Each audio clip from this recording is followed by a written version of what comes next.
J'étais en train de refaire toute mon installation de plomberie et je me suis dit que j'allais vous faire une courte vidéo pour vous expliquer les bases de la plomberie en quelques minutes. Je pense que c'est une compétence que chacun d'entre vous doit maîtriser, même partiellement. Ça vous servira forcément à un moment dans votre vie. Évidemment, je le précise, je suis loin d'être un professionnel de la plomberie, mais peut-être que du coup, j'aurai des mots plus faciles à comprendre pour la majeure partie d'entre vous. Et s'il y a des professionnels, n'hésitez pas à mettre des retours dans les commentaires, s'il y a des petites imprécisions sur les termes techniques, etc. Pour commencer, on va parler de tuyaux. Ici, c'est mon arrivée d'eau, donc ça vient directement de la rue, et j'ai utilisé un tube en PEHD. Alors, PEHD, ça veut dire polyéthylène haute densité. Bon, ça sert à rien de le savoir, à part pour flex au dîner de famille, c'est juste un tube en plastique. C'est hyper pratique parce qu'il résiste à une haute pression. Ce tube, on peut l'enterrer, moi il passe à peu près 30 mètres sous terre. Et par contre, il faut bien prendre le tube qui a une bande bleue, ça veut dire que c'est pour l'eau potable. Évidemment, plus le diamètre est important, plus on aura de débit d'eau. Moi j'ai pris du 32 mm. À l'époque, c'était souvent fait avec des tuyaux en plomb. Vous les avez forcément déjà vus, ils sont super lourds et très épais. Pour des questions de santé, c'était pas génial d'avoir ce type de tuyau. Pour relier ce genre de tuyau, on utilise des raccords à compression. Il en existe deux types, en plastique ou en laiton. Évidemment, en laiton, c'est plus cher, mais c'est aussi plus durable. Et si je dis pas de bêtises, les raccords en plastique, on n'a pas le droit de les enterrer. Évidemment, il faut essayer de mettre le moins de raccords possible pour que si un jour il y a une fuite, on puisse la repérer et la réparer. Pourquoi raccord à compression? Et bah tout simplement parce qu'on va le mettre sur le tube et serrer la bague. À l'intérieur, il y a un joint torique en caoutchouc et le fait de resserrer la bague, ça va comprimer le joint qui va se resserrer sur l'extérieur du tuyau. Donc par rapport à d'autres tuyaux qu'on va voir tout à l'heure, l'étanchéité se fait par l'extérieur. Comme vous le voyez juste là, on peut faire des petites courbes pour limiter le nombre de raccords. J'utilise un décapeur thermique et je chauffe très légèrement le tube. Par contre vraiment, il faut pas trop chauffer et pas aller trop loin parce que sinon on risque de plier le tube. À ce moment-là, on utilisera plutôt un raccord en angle. J'allais oublier de le préciser, ce tube PEHD, je l'ai mis juste après le compteur d'eau qui se trouve dans la rue sous une plaque. Mais avant de brancher ce tube, il y a quelques petites choses à rajouter. On a un raccord à compression pour l'arrivée d'eau. Ensuite, cet élément-là, c'est un clapet anti-pollution. Je crois que c'est obligatoire. Ça va éviter que l'eau de notre installation arrive dans le circuit d'eau de la rue. Si un jour il y a une coupure d'eau dans la rue, la pression d'eau dans notre circuit va être plus importante et donc ça risque de revenir et polluer le circuit de tout le monde finalement. Cet élément, c'est un régulateur de pression parce que parfois l'eau qui arrive de la rue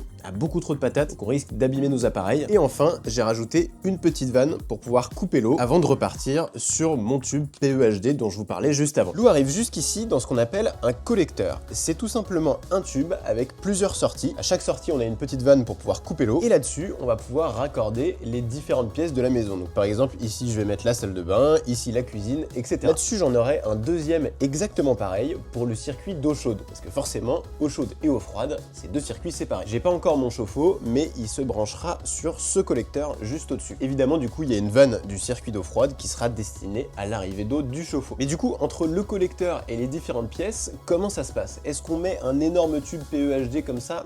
Non, pas du tout. Il y a plusieurs solutions pour transporter l'eau potable et la première que vous connaissez tous, c'est le cuivre. Le problème, c'est que c'est un peu rigide, donc pour passer dans les petits coins, il faut à chaque fois utiliser des raccords. Et pour fixer des raccords sur le cuivre et que ce soit bien étanche, il faut faire de la brasure. Alors attention, c'est pas de la soudure. Pour la soudure, on a deux métaux qui sont de même nature et on vient chauffer très fort entre les deux pour qu'ils fondent et qu'ils ne fassent plus qu'un. La brasure, c'est un peu différent. Cette fois-ci, on va utiliser un deuxième métal entre ces deux morceaux de cuivre. Il a une température de fusion plus basse, mais va permettre de coller les deux morceaux de cuivre. Généralement, on utilise de l'étain, mais dans l'électronique, on peut aussi utiliser de l'argent, de l'or, etc. Ce qu'il faut juste comprendre, c'est que c'est un peu compliqué à faire. Ça suppose de chauffer avec un chalumeau, donc il faut protéger ce qu'il y a autour. Enfin bref, c'est pas très pratique. Du coup, on a inventé des raccords qui se sertissent sur le cuivre. C'est une grosse pince qui va venir comprimer le raccord et faire l'étanchéité. Mais ça résout pas notre problème de départ, à savoir que le cuivre est très dur à tordre. Donc moi, je suis parti sur une installation avec du tube multicouche. Pourquoi multicouche? Et bien parce que dans ce tube, il y a une couche de métal contenue entre deux couches de plastique. L'avantage, c'est que c'est beaucoup plus facile à tordre. Pour couper ce tube, il n'y a vraiment rien de plus simple. Vous achetez une petite pince comme ça, on la place sur le tube et on appuie.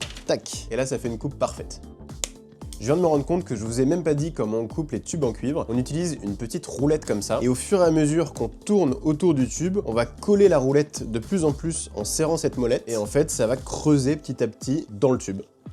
Et voilà, c'est coupé, c'est tout propre, il n'y a plus qu'à éventuellement ébavurer. Pour courber les tubes multicouches, on peut acheter ce genre de ressort qui se met autour du tube et qui permet de bien conserver sa forme. Bon alors honnêtement, ça fonctionne bien, vous n'êtes pas du tout obligé d'en acheter, ça se fait assez bien à la main. Pour les raccords, ça se présente comme ça, il y a une bague en métal qu'on va venir sertir autour du tuyau et cette fois-ci, l'étanchéité se fait par l'intérieur. On a deux petits joints toriques qui viennent se mettre à l'intérieur du tuyau et c'est cette bague qui va être sertie et comprimée autour du tuyau pour que le raccord tienne bien. Je vais vous faire un exemple ici en rajoutant ce robinet provisoire pour pouvoir prendre de l'eau à la sortie de mon collecteur. Il y a vraiment des raccords de plein de sortes qui existent. Là, j'en prends un droit et un coudé. Il faut bien vérifier que le tube soit en butée. Sur certains raccords, il y a un petit trou qui permet de savoir si on est allé jusqu'au bout. Donc vous voyez, ça va vraiment à toute vitesse et maintenant, il n'y a plus qu'à sertir. Pour ça, on a ce genre de pince. Il y a deux mâchoires qui viennent se mettre autour du raccord et le comprimer. En l'occurrence, c'est pas les bonnes, c'est pour un tube de 20 mm et moi je suis en 16. Donc on va tout simplement les changer. Ça se change très facilement. Et voilà, j'ai la bonne taille, donc là je vais pouvoir sertir. Donc je mets mes mâchoires autour et là je vais serrer au maximum. Voilà. Donc là on voit bien que la forme du raccord a changé entre celui qui est serti et celui qui n'est pas encore serti. Bon, bah, je vais sertir le deuxième. Et voilà, on a quelque chose d'étanche.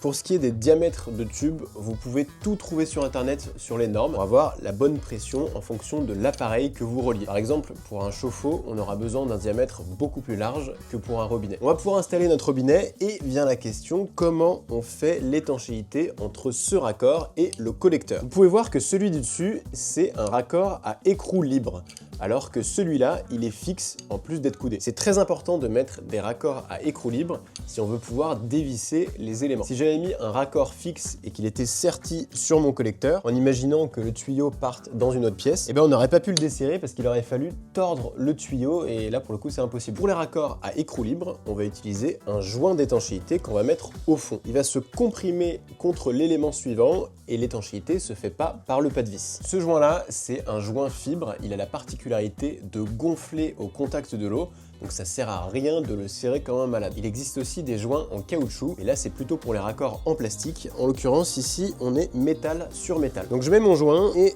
je visse sur le collecteur. Je mettrai un coup de serrage plus tard. Pour les raccords fixes, je ne peux pas mettre de joint à l'intérieur parce qu'il n'y a rien pour qu'il soit comprimé. C'est un peu différent, l'étanchéité va se faire par le filetage, donc par la vis. Ça va être pareil tout le temps dès qu'on met du laiton sur du laiton, donc pas uniquement pour les raccords multicouches. Et là on a plusieurs options. La première, c'est de la filasse. Ça ressemble un peu à de la ficelle et ça se met tout autour du filetage avec de la pâte à joint. C'est vraiment super pour l'étanchéité, mais le problème c'est que c'est un peu sale, on s'en met partout, ça colle, donc c'est pas ce que j'utilise. Après il y a le téflon, c'est un ruban comme ça qu'on met autour du filetage, mais je crois que c'est pas ce qu'il y a de plus conseillé. Personnellement j'utilise la troisième option, ça s'appelle Unilock, mais je crois que c'est une marque, donc je connais pas le vrai nom.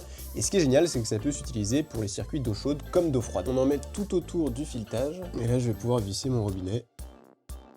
Un truc très important, il ne faut pas revenir en arrière. Donc si vous devez le desserrer, il faudra refaire le joint. J'allais oublier de vous dire, il y a un troisième type de tuyau si vous n'avez pas envie d'utiliser du cuivre ou du multicouche. C'est ce qu'on appelle le PER, polyéthylène réticulé. Encore un mot inutile. C'est tout simplement un tube en plastique. Là pour le coup, il n'y a pas de métal à l'intérieur. C'est aussi ce qu'il y a de moins cher. En l'occurrence, je l'avais utilisé pour faire mes planchers chauffants. Donc c'est simplement un tube qui passe dans une chape de béton. On fait passer de l'eau chaude à l'intérieur, un peu à la manière d'un radiateur, mais c'est intégré au sol. Dans les magasins de bricolage, on le trouve souvent en deux couleurs, rouge pour l'eau chaude et bleu pour l'eau froide. Ce qui nous amène à un autre type de raccord que j'avais utilisé pour ça, les raccords à glissement. Et là encore une fois, il faut utiliser un autre type de pince. Ça y est, on a parlé de tout ce qui est arrivé d'eau potable et maintenant on s'attaque aux évacuations. Et c'est super intéressant parce que là j'ai un peu tous les cas de figure. Les tubes que vous connaissez tous, c'est le PVC gris comme ça. Ça fait les évacuations de la majeure partie des logements et forcément il y a différents diamètres. Celui-ci c'est l'évacuation principale, elle est en 100 mm. Mais vous voyez juste au-dessus qu'il y a des tubes un peu plus fins parce que là-dedans, ça va être l'eau qui vient de l'évier de la cuisine. Et là-dedans, il y a beaucoup plus de choses qui passent,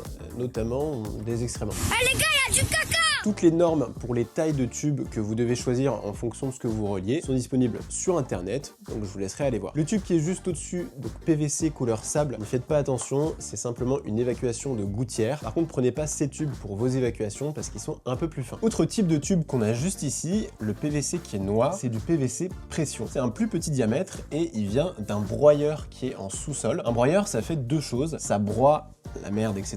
Le caca de toute la ville! et surtout ça pompe, donc l'eau va être sous pression dans ce tuyau et avec un tube PVC classique, il pourrait fissurer, donc là c'est des tubes un peu plus résistants qui coûtent un peu plus cher. Globalement, pour les évacuations, la règle c'est de faciliter au maximum le passage de l'eau. Il faut respecter au minimum 1 ou 2% de pente pour que l'eau circule bien. Donc par exemple, pour 1 mètre de tuyau, ça va être 1 ou 2 cm plus haut au début du tuyau. Et surtout, éviter au maximum les angles droits. Le but, c'est que ça circule de la façon la plus fluide possible. On peut utiliser 2 angles à 45 degrés d'affilée plutôt que d'en mettre un seul à 90. Après, c'est vraiment pas compliqué. On coupe nos tubes aux bonnes dimensions avec les embranchements dont on a besoin. Surtout, on les place sans les coller. On fait des petits repères au stylo, on enlève tous les tubes et on les recolle en fonction des repères qu'on avait fait juste avant. Pour couper les tubes d'évacuation de petit diamètre, j'utilise ce genre d'outil. C'est vraiment génial, ça va à toute vitesse et en plus, ça ébavure l'extérieur. Sinon, il y a ça, c'est un peu la même roulette que pour le cuivre, mais cette fois-ci, elle est beaucoup plus grosse. Et pour terminer, la bonne vieille scie à PVC pour les tubes de gros diamètre. Ah oui, un conseil,